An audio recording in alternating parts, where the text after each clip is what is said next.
بسم اللہ الرحمن الرحیم۔ شروع اللہ کا نام لے کر جو بڑا مہربان نہایت رحم والا ہے۔ والعصر ان الانسان لفی خسر الا الذین آمنوا وعملوا الصالحات وتواصوا بالحق وتواصوا بالصبر۔ عصر کی قسم کہ انسان نقصان میں ہے مگر وہ لوگ جو ایمان لائے اور نیک عمل کرتے رہے اور آپس میں حق پر چلنے کی تلقین اور صبر کی تاکید کرتے رہے۔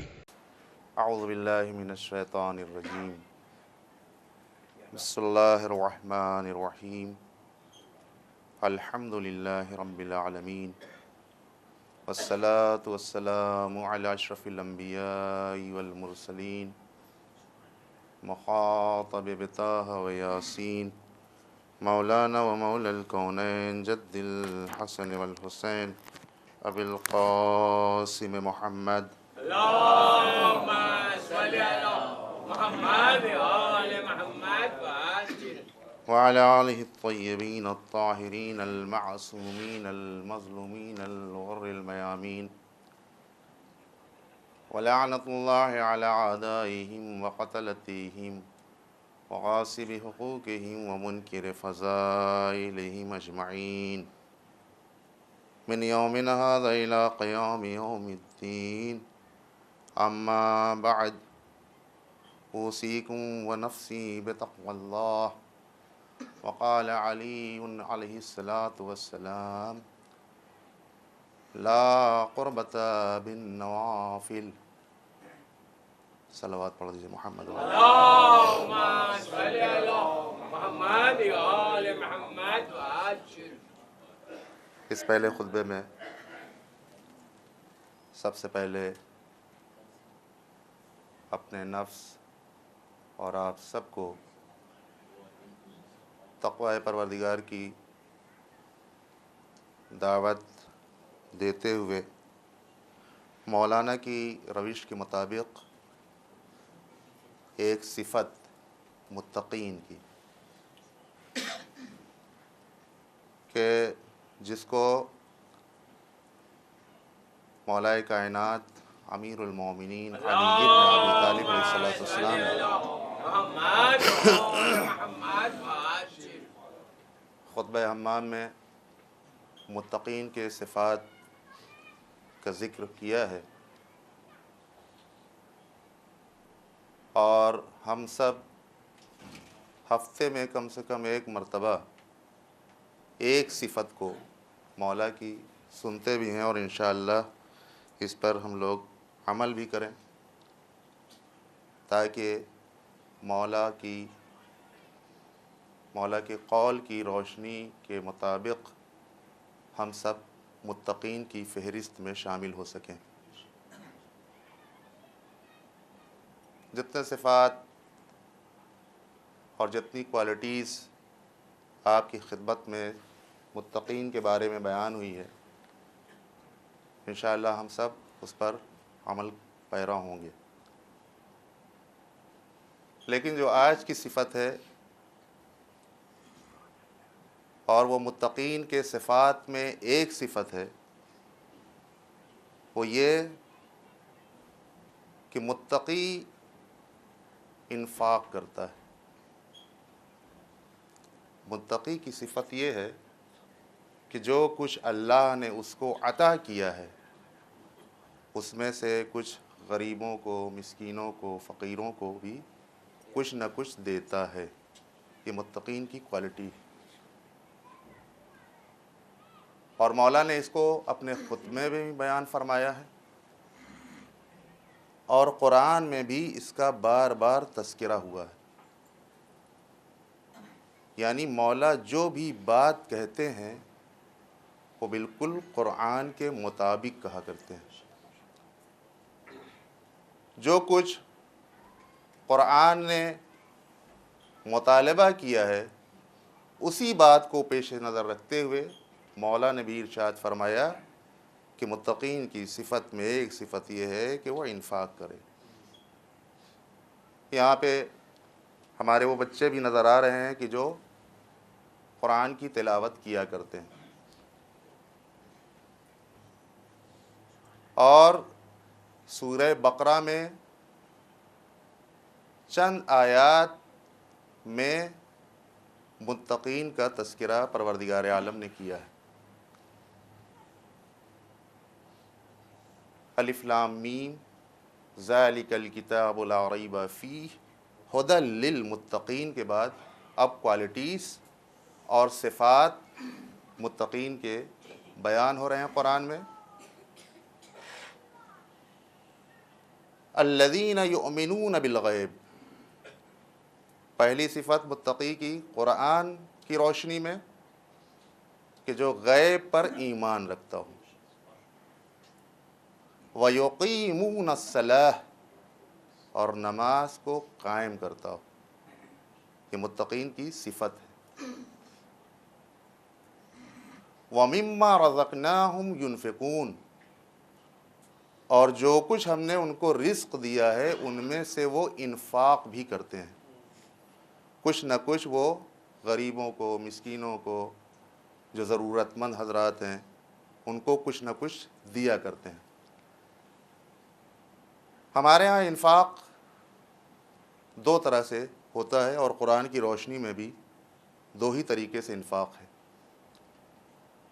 ایک مخفی انفاق، پوشیدہ طور پر انفاق، پوشیدہ طور پر کسی کی مدد کر دینا اور کسی کو پتہ نہ چلے.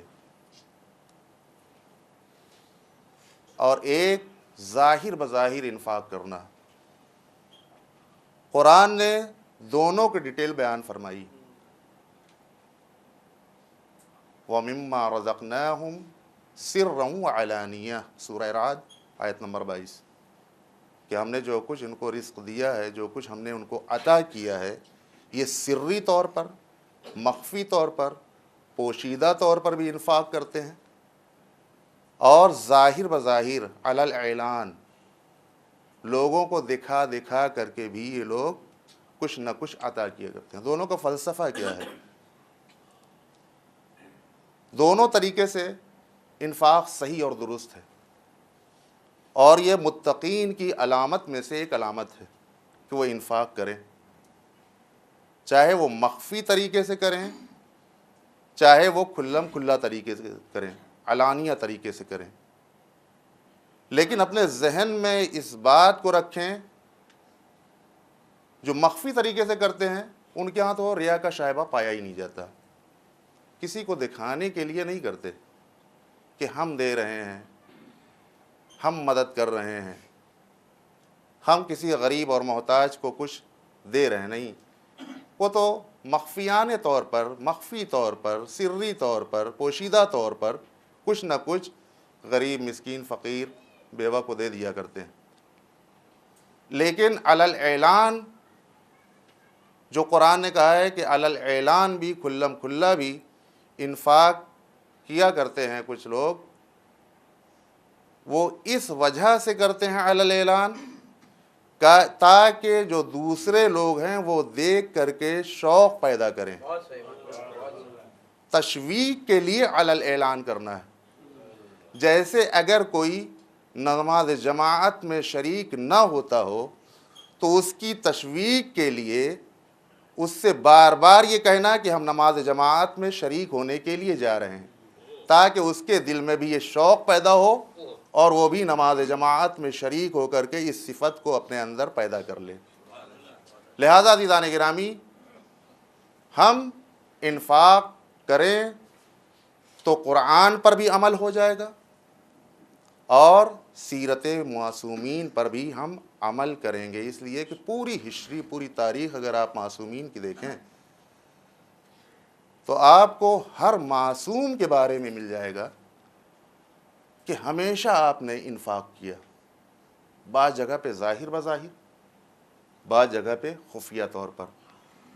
اور حد یہ ہے کہ انہوں نے انفاق کر کے ہم کو درس دیا، تاکہ ہم بھی جو یہ کہا کرتے ہیں اور یہ دعویٰ کیا کرتے ہیں کہ اہل بیت کے شیدائی ہیں، اہل بیت کے چاہنے والے ہیں، اہل بیت کے ماننے والے ہیں، ہم ان کی سیرت کا جب مطالعہ کریں تو ہم کو ان کی روش معلوم ہو اور اس روش کے مطابق اپنی زندگی کو گزاریں۔ مثلا امام حسن مجتبی علیہ السلام کے بارے میں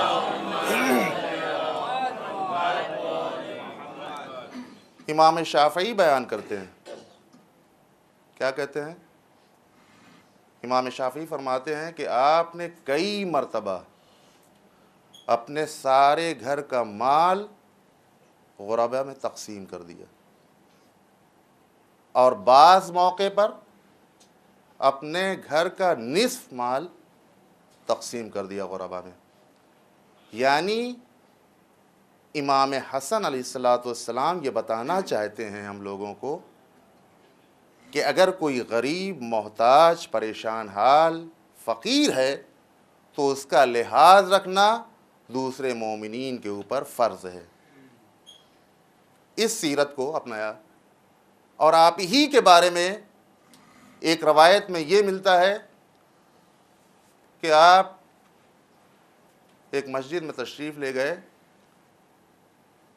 تو کیا دیکھا کہ ایک بندہ مومن ہے جو بارگاہ احدیت میں دعا کر رہا ہے۔ کیا دعا تھی؟ ہم لوگ بھی دعا کیا کرتے ہیں اسی طریقے سے، پروردگار ہم کو مال عنایت فرما دے، پروردگار ہم کو ثروت عنایت کر دے۔ اچھی چیز ہے، دعا کی ترغیب کی گئی ہے، دعا کرنی چاہیے، ہر اعتبار سے دعا کرنی چاہیے، مال و ثروت کے لیے، دولت کے لیے۔ لیکن اس شخص کو امام نے کیا دیکھا کہ دعا کر رہا ہے کہ پروردگار ہم کو 10,000 درہم عنایت فرما دے۔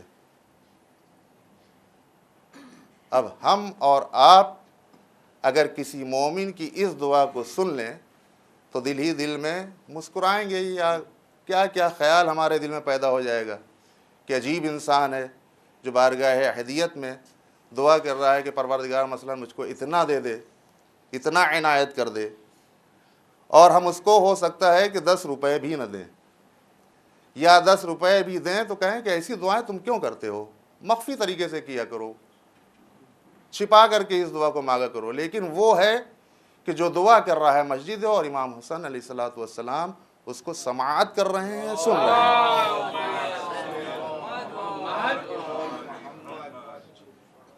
اور آپ نے دعا سنی اس کی، اپنے گھر تشریف لائے، اور خود نہیں اپنے غلام کے ذریعے سے 10,000 درہم اس مومن بندے تک پہنچوا دیا، اور ہم لوگوں کو درس دیا کہ انسان جب ضرورت مند ہوتا ہے، جب محتاج ہوتا ہے، اور جب محتاج ہو کر کے پروردگار عالم کی بارگاہ میں دعا کے لیے اپنے ہاتھوں کو بلند کر دے تو اس کی حاجت کو اگر انسان کے بس میں ہو تو اس کو ادا کر دینا چاہیے۔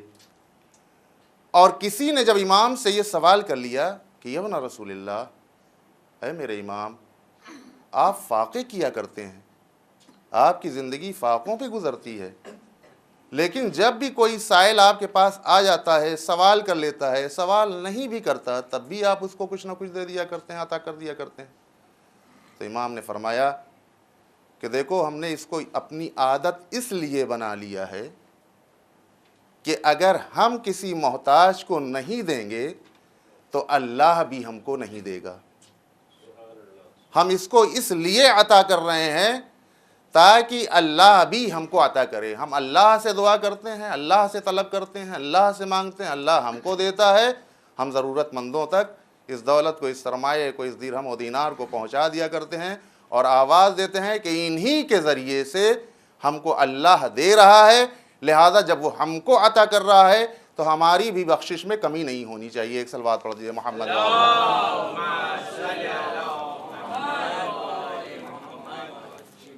لہذا اس صفت کو باقاعدہ طریقے سے ہم کو اپنا لینی چاہیے تاکہ معصومین نے جو سفارش کی ہے اس پر انشاءاللہ ہم لوگ عمل کر سکیں۔ اور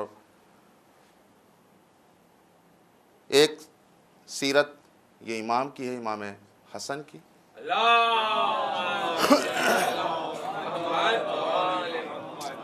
اور دوسری سیرت انہی کے چھوٹے بھائی امام حسین کی ہے۔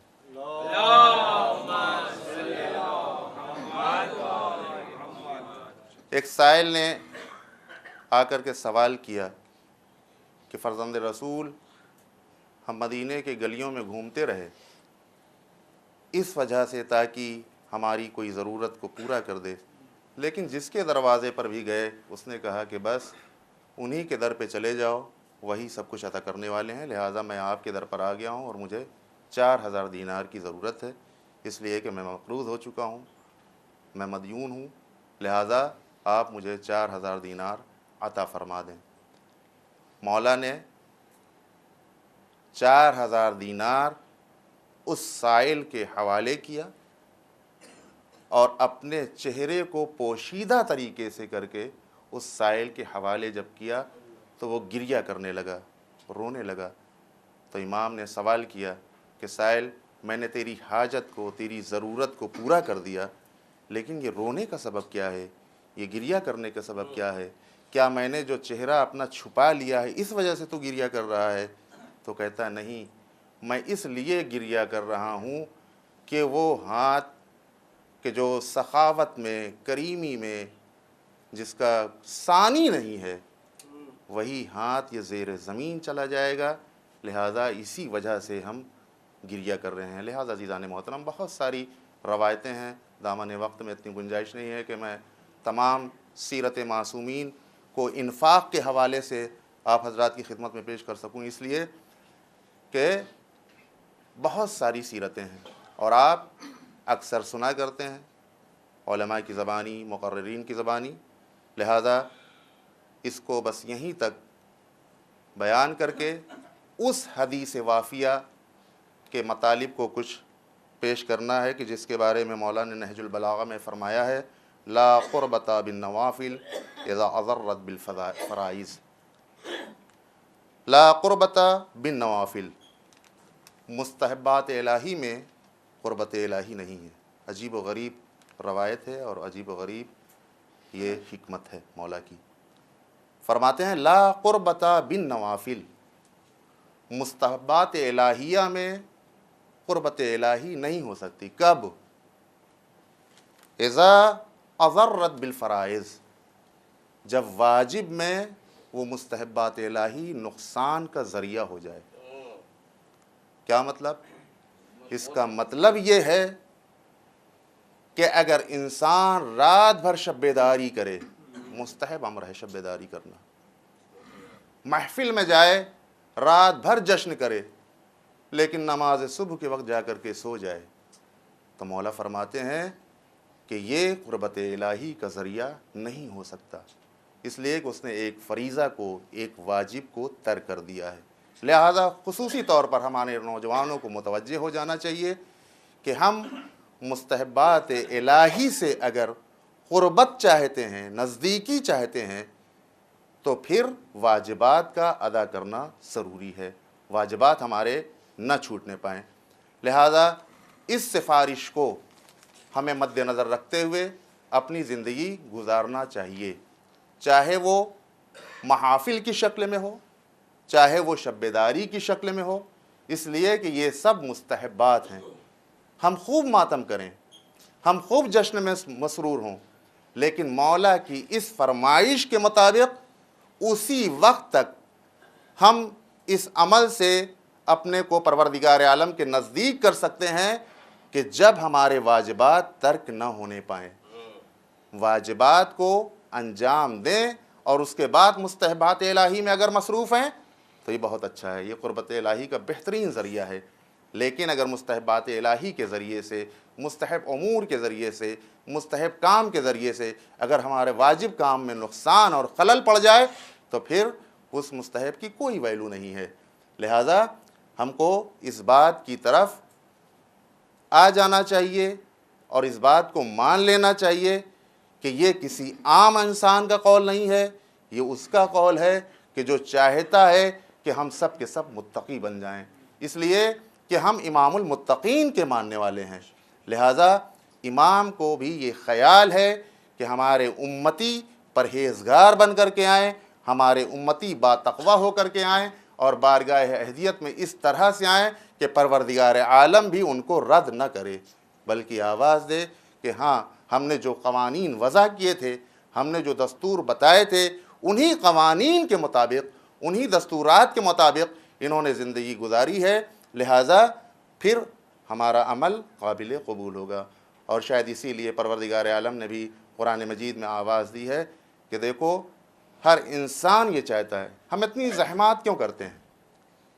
اکثر اس بات کو ہم کہا کرتے ہیں کہ اتنی زحمتیں ہم صرف اس لیے کرتے ہیں کہ ہم جنت تک پہنچ جائیں، لیکن پروردگار عالم نے صاف لفظوں میں قرآن میں یہ درج کر دیا ہے کہ اعدت للمتقین، جنت متقین کے لیے تیار کی گئی ہے، جنت پرہیزگاروں کے لیے تیار کی گئی ہے۔ لہٰذا اگر وصف متقین ہمارے اندر جلوہ گر ہوگا تو انشاءاللہ جنت تک ہم پہنچ سکیں گے، لیکن اگر متقین کی کوئی ایک صفت بھی ہمارے اندر نہ ہو اور ہم خود اپنی زبان سے کہیں کہ ہم متقی ہیں، ہم پرہیزگار ہیں، ہم زاہد ہیں، ہم پارسا ہیں، تو اس کا کوئی فائدہ نہیں ہے۔ متقین کے صفات کو اپنانے کے بعد کہنے کی ضرورت نہیں پڑا کرتی، بلکہ اس کے کردار کے ذریعے سے، اس کے اعمال کے ذریعے سے خود واضح ہو جاتا ہے کہ یہ انسان متقی ہے کہ نہیں ہے، یہ انسان پرہیزگار ہے کہ نہیں ہے۔ لہٰذا عزیزان گرامی، ان دونوں قول کے مطابق ہم کو چاہیے کہ اپنی زندگی کو صحیح طریقے سے ڈھالیں اور صحیح طریقے سے گزار کر کے اس دنیا سے اس جگہ پر پہنچ جائیں جہاں پہ ہر طرح کی نعمتیں موجود ہیں۔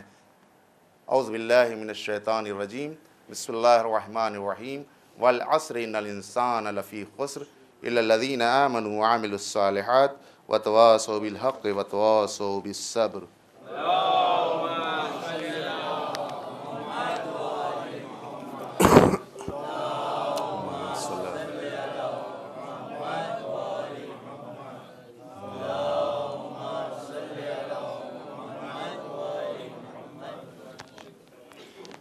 اعوذ باللہ من الشیطان الرجیم، بسم اللہ الرحمن الرحیم، الحمد للہ الذی لا یبلغ مدحتہ القائلون ولا یحصی نعماءہ العادون ولا یعدی حقہ المجتہدون، الذی لیس بصفتہ حد محدود ولا نعت موجود ولا اجل ممدود، فطر الخلائق بقدرتہ ونشر الریاح برحمتہ ووطد بالصخور میدان عرضه، جلت عظمت والصلاة والسلام على اشرف الانبیاء والمرسلین، اما بعد فقد قال اللہ سبحانہ وتبارک وتعالی فی القرآن الحکیم، بسم اللہ الرحمن الرحیم، ان اللہ وملائکتہ یصلون علی النبی یا ایہا الذین آمنوا صلوا علیہ وسلموا تسلیما۔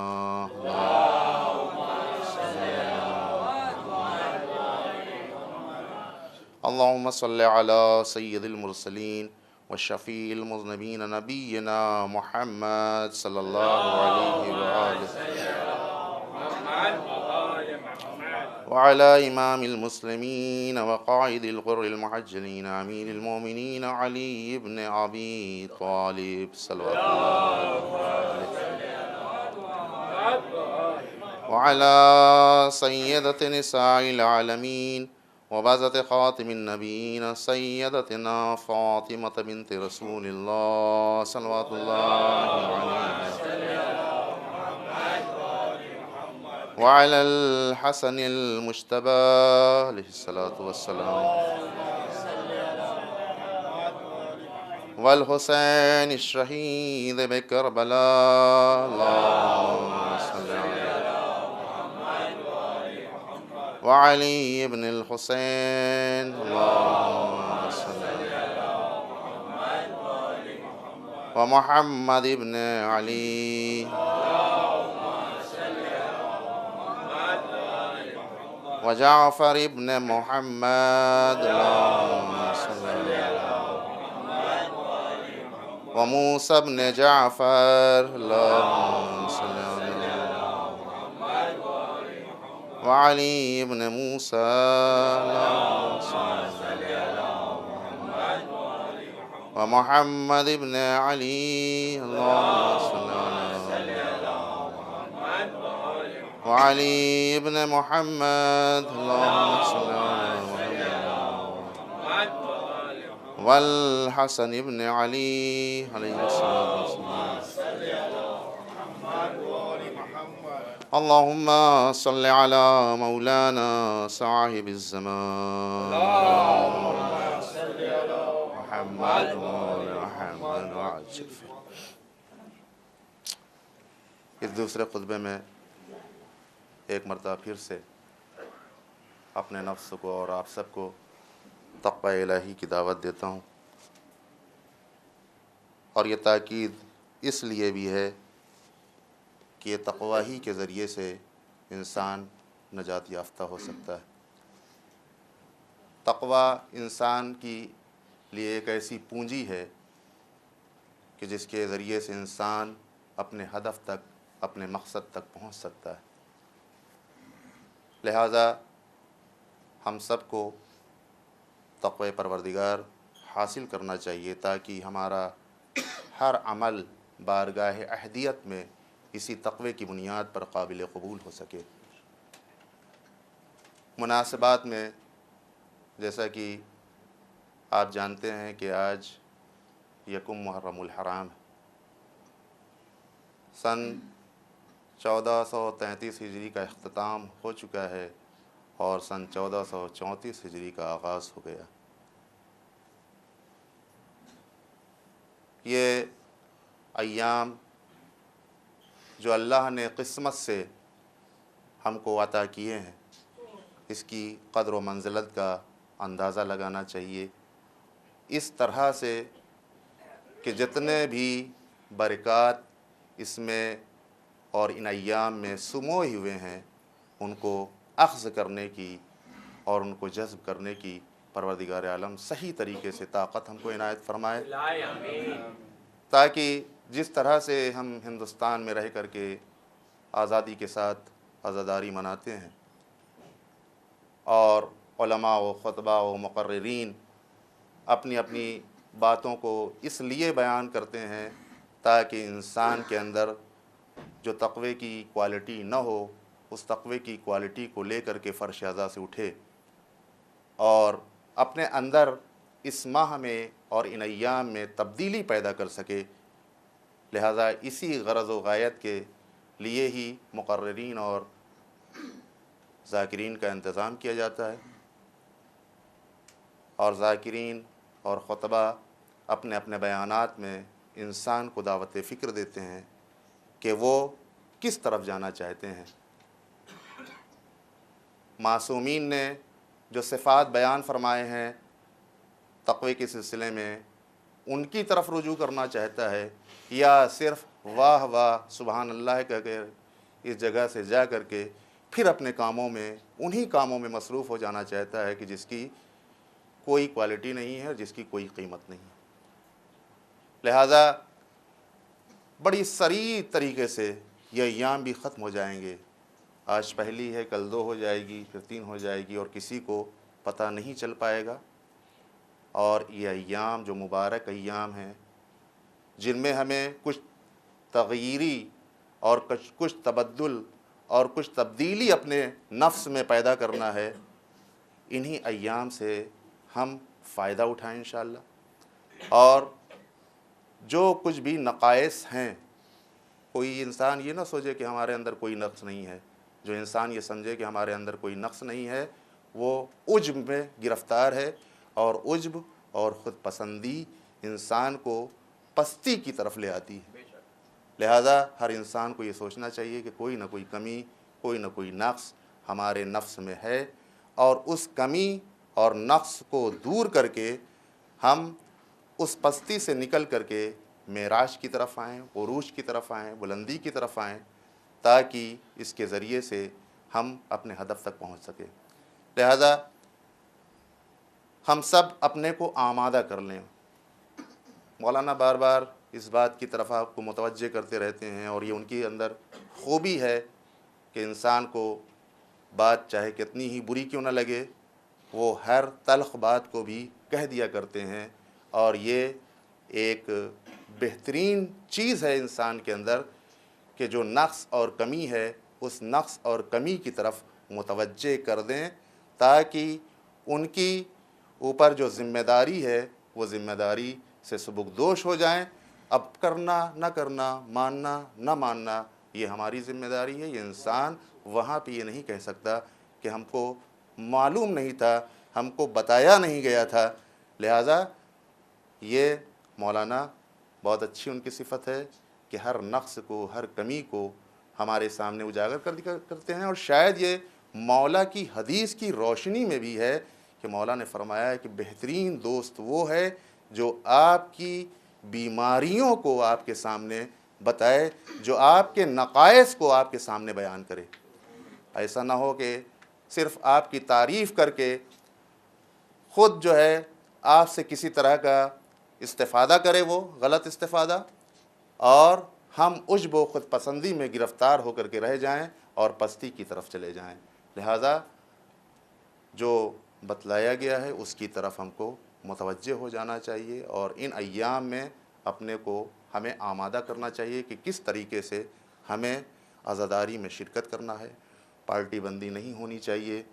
ہر عزاداری میں یہ سوچنا چاہیے کہ یہ کسی انسان نے اپنی طرف سے اس بات کے لیے اس عزاداری کو قائم نہیں کیا ہے کہ اس کی واہ واہی ہو، بلکہ اس لیے اس عزاداری کا قیام کیا گیا ہے، اس عزاداری کا فرش اعضا اس لیے بچھایا گیا ہے تاکہ انسان یہاں سے کچھ درس لے سکے، اور درس لے کر کے اپنے قلب کو اور اپنے نفس کو اور اپنے ذہن کو صحیح کر سکے. یہ پہلی مناسبت ہے کہ جس کے سلسلے میں ہم سب متوجہ ہیں، اور انشاءاللہ مجالس میں شرکت کریں گے اور یہ عہد کر کے جائیں گے کہ واقعاً جو بات ہم کو صحیح ملے گی اس کو اخذ کر لیں گے اور اس پر عمل کرنے کی کوشش اور صحیح کریں گے. دوسری بات اور دوسری چیز یہ ہے کہ کل 2 محرم ہے.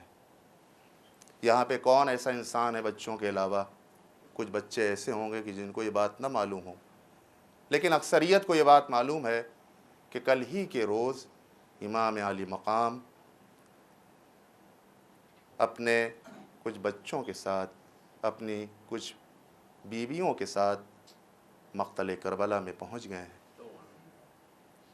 2 محرم ہی کی تاریخ وہ ہے کہ جب ذاکرین مصائب کو بیان کرتے ہیں تو ہماری آنکھوں سے آنسو خود بخود نکل آیا کرتے ہیں کہ واقعاً فرزند رسول کو گھیر کر کے مقتل کربلا میں لایا گیا، اور طرح طرح کے ظلم اور طرح طرح کی مصیبتیں ان کے اوپر ڈھائی گئیں. اور باب اعضاء آپ جانتے ہیں، آپ اکثر مجالس کو سنا کرتے ہیں کہ مصائب کو بیان کر دینا، مصائب کو سن لینا بہت آسان ہے، لیکن تصورات کی منزل میں جا کر کے اس کو سوچنا کہ ایک آوارہ وطن، ایک غریب الوطن کس طریقے سے مقتل کربلا میں اپنی زندگی گزار رہا ہے، کہ اگر وہ اپنے خیام کو فرات کے کنارے نصب کرنا چاہتا ہے تو یزیدی آ کر کے کہہ دیتے ہیں کہ یہاں سے اپنے خیام کو ہٹا لو. جبکہ ان کے پاس طاقت تھی، ان کے پاس قوت تھی، لیکن صرف اسلام کو بچانے کی خاطر اپنے خیام کو اس دشت صحرا میں لے آئے، فرات کے کنارے سے ہٹا دیے. اور پھر کیا مصیبت ڈھائی گئی آپ یہ جانتے ہیں کہ علماء اس بات کو نقل کرتے ہیں اور آپ یہ سنا کرتے ہیں کہ 4 محرم سے پانی بند کر دیا گیا. یعنی وہ پانی کہ جو انسان کی زندگی کے اوپر دار و مدار جس پانی پر ہوتا ہے، اگر یہ پانی انسان کو نہ ملے تو انسان بے حال ہو جایا کرتا ہے.